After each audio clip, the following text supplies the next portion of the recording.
دوستو آج کے دور کے فتنوں میں ایک بڑا فتنہ حیا باختہ عورتوں کا بھی ہے کہ جن کا لباس مغربی عورتوں کی تقلید میں دن بدن گھٹتا ہی جا رہا ہے۔ شروع میں برقع اترا، پھر دوپٹہ بھی گیا اور چہرے کے ساتھ ساتھ سر اور گردن بھی ننگی ہو گئے۔ بڑے گلوں کا رواج عام ہوا تو سینے کا حصہ بھی نمایاں ہو کر سامنے آ گیا۔ آئے دن عورتوں کی قمیضیں چھوٹی سے چھوٹی اور ٹائٹ سے ٹائٹ تر ہوتی جا رہی ہیں، جس کا صرف اور صرف ایک ہی مقصد ہے کہ عورت اپنے جسم کے جن حصوں کو معاشرتی ڈر کی وجہ سے چھپایا ہوا ہے وہ بھی مختلف طرح کے باریک اور تنگ کپڑے پہن کر نمایاں طور پر دکھائے جا رہے ہیں۔ اللہ کے رسول نے ایسی عورتوں کو جہنم کی بشارت دی ہے کہ جو لباس پہن کر بھی ننگی رہتی ہے، یعنی اتنا باریک لباس پہنتی ہیں کہ سارا جسم اس میں نظر آ رہا ہوتا ہے، اور یا پھر اتنا تنگ لباس پہنتی ہیں کہ جسمانی خط و خال نمایاں طور پر نظر آ رہے ہوتے ہیں۔ دوستو صحیح مسلم کی ایک حدیث ہے کہ دو گروہ ایسے ہیں جو جہنم میں سے ہیں۔ ایک تو وہ لوگ ہوں گے جن کے پاس گائے کے دموں جیسے کوڑے ہوں گے، جن کے ساتھ یہ لوگوں کو ماریں گے، اور دوسری وہ عورتیں ہوں گی جو کپڑے پہن کر بھی ننگی ہوں گی، یعنی انہوں نے اتنا باریک لباس پہنا ہوگا جس کی وجہ سے ان کا جسم صاف نظر آ رہا ہوگا،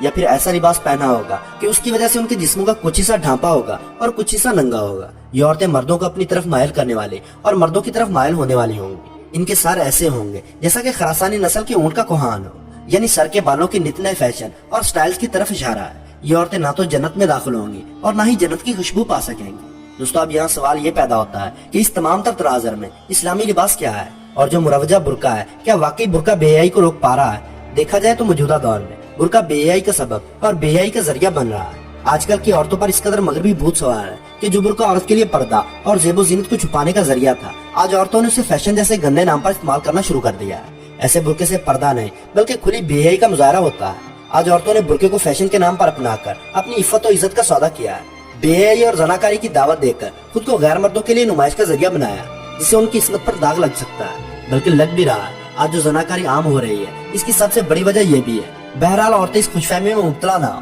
کہ ہم نے تو چمک دمک اور جسم کے نشیب و فراز کو ظاہر کرنے والا اور بے حیائی کو فروغ دینے والا برقع پہن کر اللہ اور اس کے رسول کے حکم کی مکمل پاسداری کر لی ہے اور پردے کے فریضے کو بھی انجام دے دیا ہے۔ یاد رہے یہ پردہ نہیں ہے بلکہ کھلی بے پردگی ہے، جو اچھے سے اچھے انسان کو بھی فتنے میں مبتلا کرنے کا ہنر رکھتی ہے۔ عمومی طور پر یہ بات کہی جاتی ہے کہ حیا انسان کی اپنی آنکھ میں ہوتا ہے، لیکن اس سے پہلے یہ بات بھی یاد رہے کہ انسان کے جسم میں حیا نہ ہو، انسان کے عمل میں حیا نہ ہو، تو وہ کس طرح سے کسی دوسرے شخص سے ایسی امید کر سکتا ہے کہ دوسرے انسان کی آنکھ میں حیا ہو؟ جب پردے کا مقصد ہی پورا نہیں ہو رہا تو اس طرح نمائش کرنے سے اور لوگوں کو دعوت نظارہ دے کر گناہ میں مبتلا کرنے سے کیا فائدہ؟ جسم تو کپڑوں سے بھی چھپا رہتا ہے، لیکن اگر آپ کو پردہ کرنا ہی ہے تو اس حکم کی مکمل پاسداری کی جائے، شریعت کے مطابق پردے کا اہتمام کیا جائے، جو کہ ڈھیلا ڈھیلا اور بالکل سادہ ہو۔ اس میں کسی طرح کی چمک دمک نہ ہو اور نہ ہی ڈیزائن دار ہو، بلکہ ایسا برقع ہونا چاہیے کہ پتہ ہی نہ چلے کہ بوڑھی عورت جا رہی ہے جوان۔ مردوں کو چاہیے کہ اپنے گھروں کا جائزہ لیں، اپنی ماؤں اور بہنوں کو شرعی پردہ کروانے کی کوشش کریں، کیونکہ پردے کے متعلق سوال عورتوں سے ہونے کے ساتھ ساتھ ان کے مردوں سے بھی ہوگا۔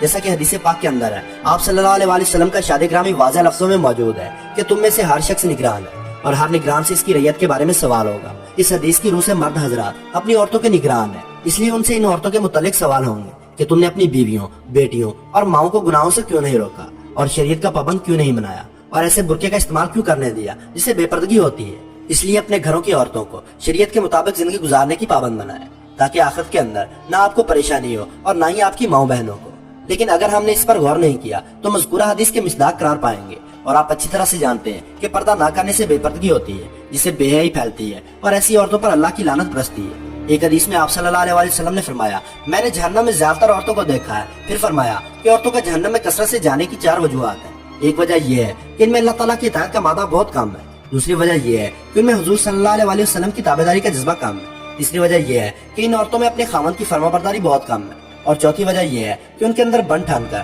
بے پردہ گھر سے نکلنے کا جذبہ بہت زیادہ پایا جاتا ہے۔ یہ چوتھی وجہ وہی ہے جو ہم اپنی آنکھوں سے دیکھ رہے ہیں کہ آج کل اکثر خواتین باہر نکلیں گی تو خوب اعلیٰ سے اعلیٰ کپڑے پہن کر اور خوب آراستہ پیراستہ ہو کر، خوشبو لگا کر ایسا لباس پہنے ہوئے نکلیں گی جو اس قدر تنگ اور باریک ہوتا ہے کہ جسم کا ہر حصہ اپنی نمائش کر رہا ہوتا ہے اور غیر مردوں کو اپنی طرف کھینچ رہا ہوتا ہے، بے حیائی کو کھلے عام دعوت دے رہا ہوتا ہے۔ اپنے معاشرے سے درد مندانہ درخواست ہے کہ خدارہ پردے کو پردہ ہی رہنے دیں، اسے اپنی خواہشات اور فیشن کی بھیڑ نہ چڑھائیں، بلکہ اسلامی وقار کو قائم رکھیں۔